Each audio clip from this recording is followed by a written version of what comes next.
छत्रपती संभाजीनगरमधून एक धक्कादायक घटना समोर आली आहे.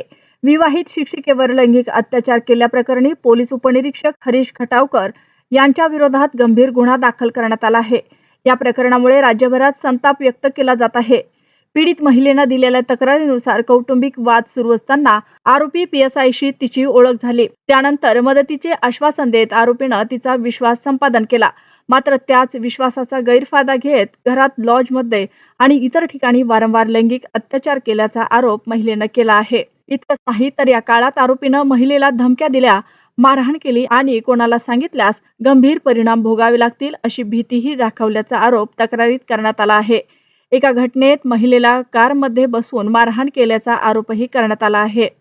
अखेर त्रास असह्य झाल्यानंतर पीडित महिलेनं पोलिसांकडे धाव घेत तक्रार दाखल केली.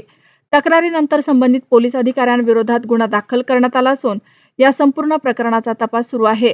दरम्यान या आरोपी अधिकाऱ्याचा यापूर्वीही वादग्रस्त कारभार असल्याची माहिती समोर येत आहे. त्यामुळे अशा अधिकाऱ्यावर वेळेत कारवाई का झाली नाही असा प्रश्न उपस्थित केला जात आहे. या घटनेमुळे पोलीस दलाच्या प्रतिमेवरही प्रश्नचिन्ह निर्माण झाला आहे.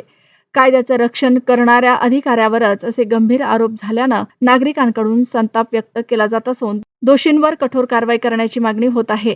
सध्या या प्रकरणाचा तपास सुरू असून पोलिसांकडून पुरावे, साक्षीदारांचे जबाब आणि इतर तांत्रिक बाबींची पडताळणी केली जात आहे.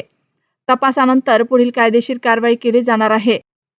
या प्रकरणातील प्रत्येक महत्त्वाची अपडेट आम्ही तुम्हाला सर्वात आधी देत राहू.